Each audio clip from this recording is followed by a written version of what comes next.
Hello and welcome to Corner Office. I'm Alycia Brandt, sitting in for Dan Ginden. Alongside me is Mayor Arthur Vigeant. Mayor, thank you so much for coming out today.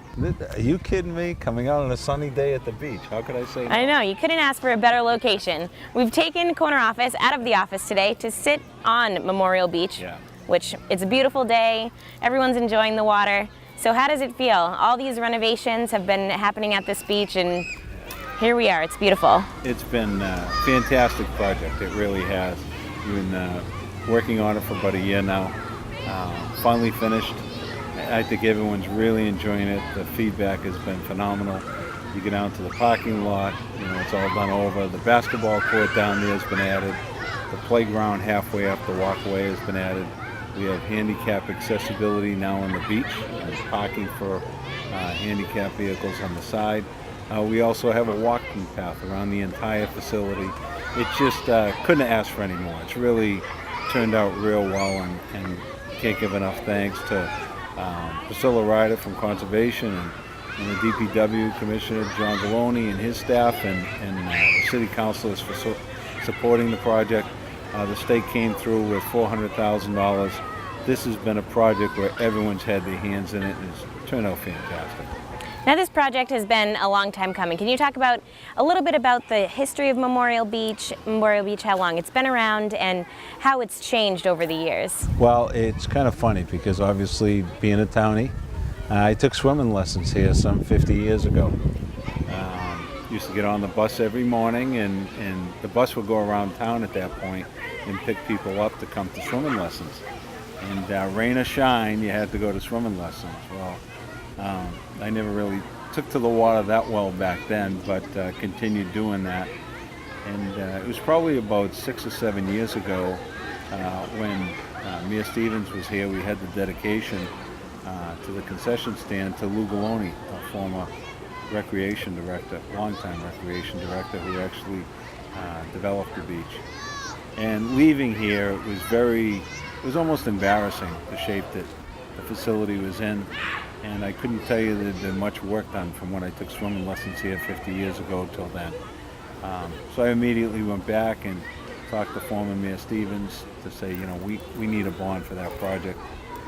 She agreed to send it down. I was able to get it passed to the council with the consideration that the only way we're moving forward is if we did get the state money. Well, we weren't fortunate that year to get the state money. The bond was still in place, but we didn't have the grant from the state. As soon as I took office, I immediately reapplied for that grant, was successful in receiving $400,000, and can't thank former Secretary Sullivan enough for coming through with that. But we received $400,000 and we were off to the races. Never looked back, and this is the end result. And everyone seems to be enjoying it as the beach is open all day long. There's now not only a beach, there's basketball courts, like you said, a playground, there's a walking trail all around. People can come and enjoy all of the lovely benches, maybe cook out. There's hibachis all the way down the side here. Yeah, so do you think that, well, of course, there's more people using it. I'm sure you've been down here quite a few times, but what do you think people are enjoying the most? Well, I think the fact that it's clean and new, and word's getting out about the beach, because there's a lot of people that either never came down here or never knew we had a beach. I was down here the other day, again, just making sure everything was finished up, and a couple of school committee members were here and telling me they had never been down here before. So used by a lot of new people, and that's the whole thing, that if people are gonna use it, we'll spend the money on it. It's really just a question of making sure that when we're done, it's taxpayers' money. We want to make sure people are getting some good use out of it. Now our job is to maintain it and make sure it looks this way a year from now. Now we just had, or the city just held, a official ribbon cutting for the beach. Can you talk a little bit about how that went? No, it went good. The majority of the city council was here. They participated with us, and again, it was just to kind of kick it off and get some PR out there that the beach is open and ready for business. Come down and take a look. Great. Now there's so much going on recreationally in the city. Can we talk a little bit about the status of the Ward Park renovations? Ward Park renovations are moving forward. We're going out to bid on that. We hope to do a complete project. We're going to be starting this year, this calendar year, so we'll be in the ground. We're doing that entire field over. Basketball court, volleyball court, tennis court, skateboard area, new parking lot down there. It's going to be, I think, an area that everyone's going to be very proud of. Is there any plans for when that may be done? We're hoping to get moving this fall, like I said, and get in the ground, and hoping it's going to be a fast down and dirty project. We're hoping to get done for next summer. And then we have Stevens Park. It was just recently announced that there was going to be some new things going down at Stevens Park. Can you talk about that? Yeah, again, the state came through with a couple $100,000 for us for some grant money to do some parks over. We decided to move up to Stevens Park. A lot of basketball, baseball activity up there, but we're going to be putting in some new lights, changing around the concession stand, cleaning that whole area up there. So looking forward to another great project. Now with 3 park projects, 1 completed and 2 on the way, do you think there's anything that the Recreation Department or the city is looking forward to doing at these 3 areas? Probably not specifically these 3 areas, but obviously we've been moving forward and putting some artificial turf down. We're hoping to get at least 2 completed next year, if not more.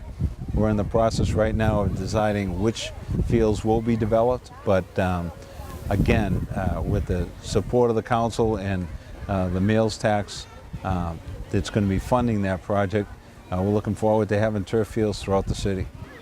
Now that we're on the topic of summer, of course, let's talk about summer in City Hall. What's going on in City Hall? I know you have an internship program, some high school students working for you. Can you talk about that? Yeah, through the Partnership for Skilled Workforce, we work with them in hiring some high school students, a lot of them for their first jobs. And we probably hire about 8 in the city and about 8 more from companies that open up jobs for them. And it gives some of these young students First-hand experience in the work world. So it's great working with them and getting them some experience. Along with that, we have our college internship program. We have about 18 students throughout the city working in internship programs, whether it's in conservation or the legal department, or city council, or even in my office. Looking to put students to work to do the jobs that sometimes they just don't get around to doing, you know. So the students come in, work for the summer. We get them at minimum wage. They're getting experience within City Hall, and it's been a great program that we've been doing for 3 years now, and kind of caught on a little bit. So we're really happy with the results that we get out of that. So you said you've been doing it for 3 years. What has been the feedback from some of the city offices? Well, again, they're getting some jobs done that they just didn't have time to do with the staff they have on board. Those extra projects that may have been sitting around, whether it's, you know, a database, or copying plans, or cleaning up some lists down in the collector's office. We have people reviewing legal documents in the legal department. So it's kind of doing the things that we just don't have enough time to get done with the staff we have on board. And it gives them some real hands-on experience that they can use on their resume, so when they go out in the work world, they all set to move forward. Now, one more thing, I'm kind of tossing this at you, but Labor Day is coming, so how is the planning for the Labor Day parade go? It's a great weekend in the city of Marlborough.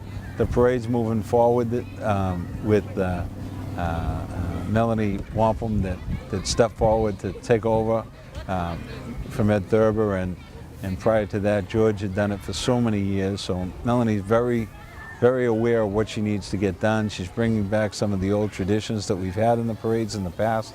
It's moving forward. We're always looking for a few more donations, a few more floats, a few more people that want to participate. So if you have some interest, please call my office. I'd love to point you in the direction to make sure we make this the best parade ever. Now that summer is, you know, it's not coming to an end. We still have a whole month. But is there any other projects that you hope to wrap up before, you know, the winter months kind of hit us? Well, obviously we're tying up the loose ends in the senior center, and still looking for that to be opening up the end of the calendar year in December. Perfect. Well, thank you so much for joining me today on Memorial Beach. This is great. We should do everyone without a suit on, with sunglasses on, and at the beach. I know, it's perfect. What a great environment. Thank you so much. You've been watching Corner Office here on WMCT TV. I'm Alycia Brandt alongside Mayor Arthur Vigeant. We'll see you next time.